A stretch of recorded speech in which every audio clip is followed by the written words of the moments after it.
So for third base, I need a DFS pitcher that you want to roster tonight. Erik, we'll start with you. Sounds like I might be taking Matt's answer here, but I've been a big Adbert Alzolay guy throughout the year, and he had a shaky, I think, end to the last month and his first start this month were both not great, but he bounced back with a very strong outing against the White Sox of all teams. Struck out 7, walked none, allowed just 2 earned runs in 6 2/3. So I think he's completely fine. And I'm confident in him going against one of the weaker lineups in the league, as Matt mentioned, at one of the most pitcher-friendly parks in the league. Alzolay on the season, 4.71 ERA, but both his xFIP and Sierra are just under 4, and I think that's the level we really should expect from him going forward.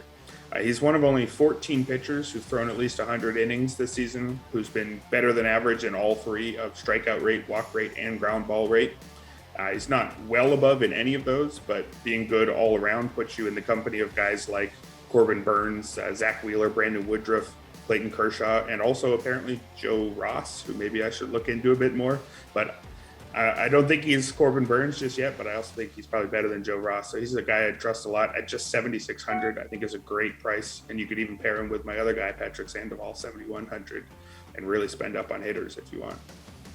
All right, Matt, are you going with Adbert Alzolay as well? Did your buddy Erik steal your guy?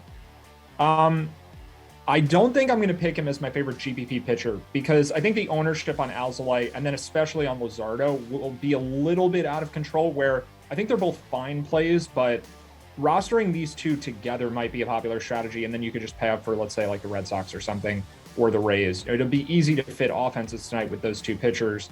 So I kind of want to look elsewhere to someone else. I think Mike Minor for just a little bit less money at 6,400.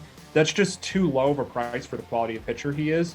So he's probably in the same category as guys like Luzardo and Alzolay, and he's right around what they cost. But I think the ownership on him will be much lower because he doesn't have this matchup in Miami against the Marlins or Cubs. He's facing the Cardinals at home, who are an average at best offense. And yes, they are better against left-handed pitching, but Tyler O'Neill has been out of the lineup, and even so, it's just not a great offense, even if they are better against lefties. So I think Minor is my favorite guy for GPPs, even though I think Luzardo and Alzolay are the safer choices.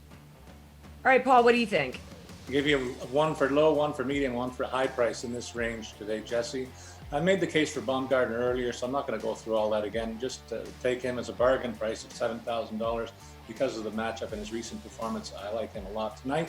I also look at the Astros versus Angels matchup as a high win probability game because of a depleted home lineup against a veteran pitcher, Zach Greinke, who has pitched around some long ball issues of late, but still allowed 3 or fewer runs in 7 of his last 8 starts. You aren't going to likely see him priced as low as $8,500 too often, in my opinion, despite what the other guys are saying.